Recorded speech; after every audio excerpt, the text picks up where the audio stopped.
I beg to move that this House should consider the challenges faced by men and boys across our United Kingdom today on International Men's Day. And I'd like to thank the Backbench Business Committee for their consideration, for allocating time today to consider this in the House. On the day itself, the 19th of November, I'd also like to thank my honourable friend, the member for Shipley, for his work in co-sponsoring the debate, as well as those across the House who have supported it. And I've drastically shortened my contribution as our 3 hours have become 1, which is perhaps indicative of a problem of men's issues being pushed off the end of the agenda, kind of nicely typifies the problem. I want to give as much time to colleagues as I can. But in these challenging times, it's hugely important that we have this conversation. It's difficult because of COVID, and particularly because of the economic impact, when we know there were huge spikes in male suicide and depression following the 2008 economic crash, due to losing employment, struggling to provide for families, struggling to find purpose. It's challenging also because of the general discourse that so often seems to pervade our society that talks of male privilege, of toxic masculinity, and of men as oppressors rather than positive contributors or role models.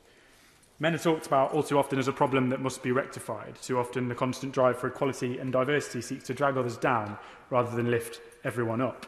Now, I spoke in Westminster Hall just a few weeks ago about the impact of equalities legislation that sometimes seems like it provides additional help for everyone except men and boys.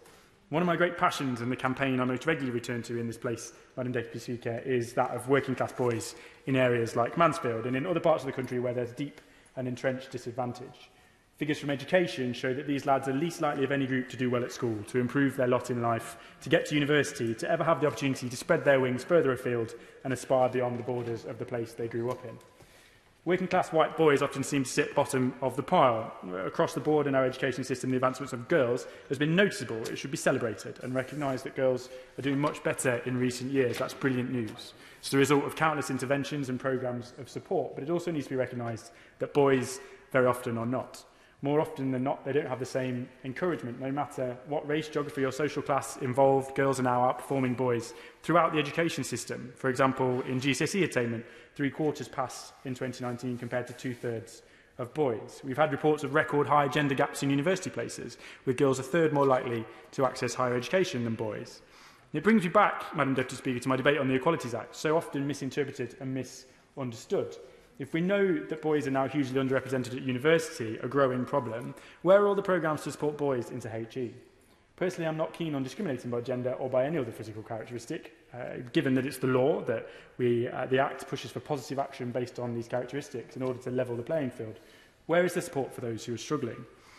The figures clearly show that girls are already outperforming boys, so why are we allowing the kind of misuse of our equalities law to exacerbate gender inequality rather than fix it, with countless programmes to support girls into HE and none for boys? Would my honourable friend give way? I will give way. Thank my honourable friend for giving way. Would he join with me in looking to the very exciting prospect of the holiday and activities food programme to come, and that we must do all within our power to encourage maximum participation from these working class boys, particularly?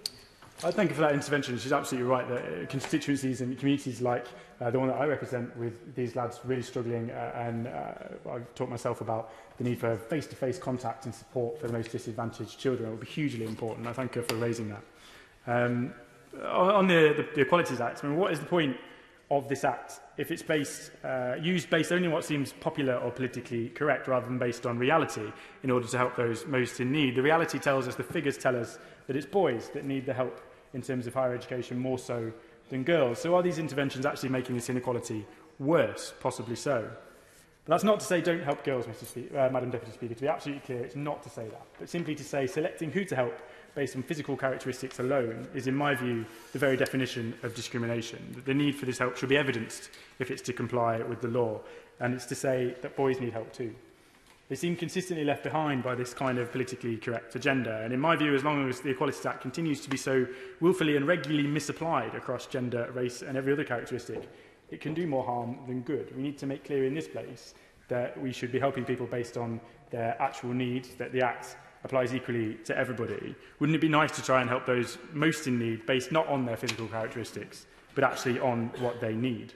Or at least to recognise we all have equal protection under this law, whether you're a gay, BME, female or a straight white man, those are all protected characteristics. There are countless challenges facing men in our society. 3 times as many men as women die by suicide, with men aged 40 to 49 actually having the highest rates. Men report lower levels of life satisfaction according to the government's National Wellbeing Survey, but are less likely to access psychological therapies. Nearly 3/4 of adults who go missing are men. 87% of rush sleepers are men. Men are 3 times as likely to become dependent on alcohol or drugs, more likely to be sectioned under the Mental Health Act, more likely to be a victim of violent crime. And of course, men make up the vast majority of the prison population. These figures really put that male privilege in perspective, Madam Deputy Speaker. In recent years, it seemed like there are more and more of those kind of phrases coming in to use designed to undermine the role and confidence of men in our society. I mentioned a few before, things like male privilege, like toxic masculinity. How about mansplaining, manterrupting, the trend of spelling woman with an X to remove the undesirable man part. Wonderfully empowering for some, I'm sure, but as I said back at the beginning of the speech, seeking equality and fairness doesn't need to mean dragging everyone around you down. I'm fairly sure that bad behaviour is not limited solely to the male of the species, nor is rudeness gender-specific. The outcome of this discourse and this language for many men is a serious one. I think particularly in the most disadvantaged communities, there's such a thing as a set of working-class values, values that have lasted many decades that might be considered old hat or even sexist by the modern establishment. It's a set of values where you hold the door open for a lady, where a man might be expected to stick around and provide for his family, where the role of men as a worker and a breadwinner as a positive role model for his children are still entrenched and well taught. It's not to the detriment of women or to limit their ambition, Madam Deputy Speaker. It's about the promotion of family, of tradition, of strong male role models. These things are important. Having been brought up with those values, you can see why a lot of men from those communities would feel lost if they're unable to find work due to our economic situation, might feel helpless or like failures. They're far from it, but they need our support. You might also find, particularly when considering young men who are looking ahead at their life and seeking their purpose, that they might struggle to find it when they're told that those things they thought were virtues, they're good manners, they're wanting to provide for their family, wanting to be a man's man, wanting to go down to the football at the weekend and have some banter with the lads. These things are in fact not virtuous. They are, of course, toxic. They're doing down the women around them. Those manners they were taught, the way to respect the women in their life, are now sexist. That banter is now bullying. On family, rather than promoting strong male role models, we often encourage dads to be more like mums, try to break down that tradition, teach them the opposite of what they've always been told growing up and that they've been doing it wrong. We talk of deadbeat dads. We have a legal system in family courts that seems to assume the guilt of many men in a relationship. We have men being alienated from their kids. We talk more and more about how desirable it is to have different kinds of families, the implication being that we don't need these strong male role models. Is it any wonder so many are struggling to figure out all of this out? It's right that people should live by their own choices and be who they want to be, how they are comfortable, and that is equally true whether you're gay or straight, black or white, male or female. It's equally true if what you want to be is to fulfil that traditional role of a strong father, a provider, a breadwinner. To be fair, for want of a better word, a bloke. I fear that we're building up huge problems for the future when we forget the traditional role of men, and in fact, sometimes not just forget it, but try to eradicate it from our society.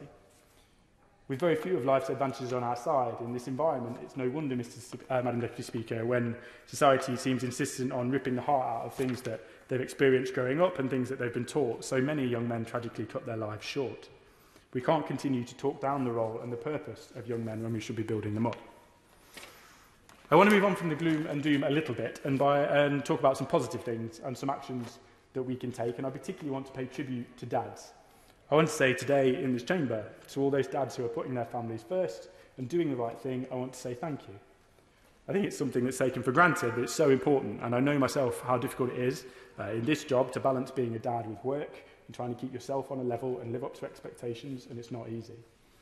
I know there are countless thousands of dads out there with a much tougher task than me, dads who might be struggling financially, dads who might be battling things like trying to see their kids, fighting in family courts to do the right thing, trying to be a role model for their kids, when truthfully, we're all making it up as we go along.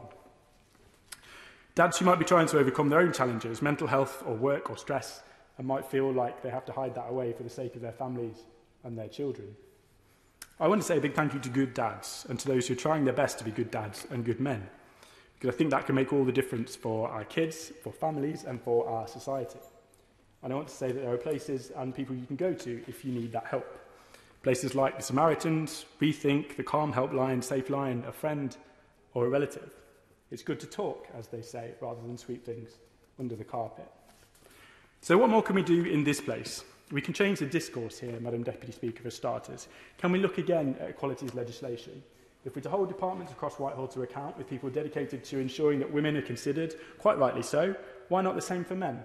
Why have a minister for women but not one for men? Why single out one characteristic for special mention?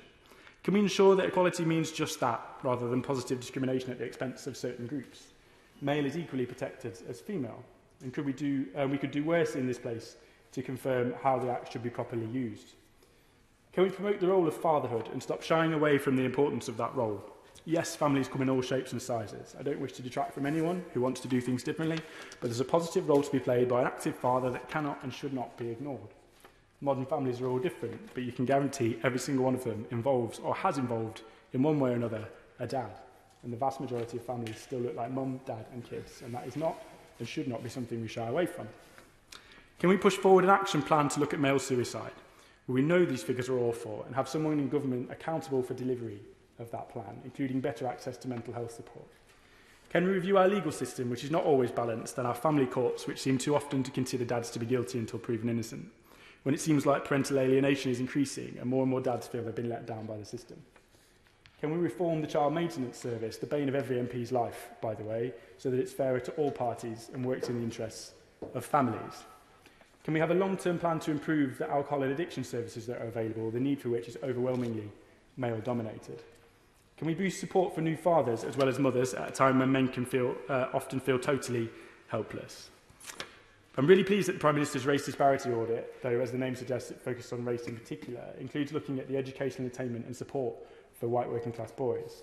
There are regional inequalities there, cultural ones, gender-based ones. But the challenge faced by boys in education can't be denied. The figures show a clear picture of increasing numbers of left-behind boys growing into troubled young men seeking purpose.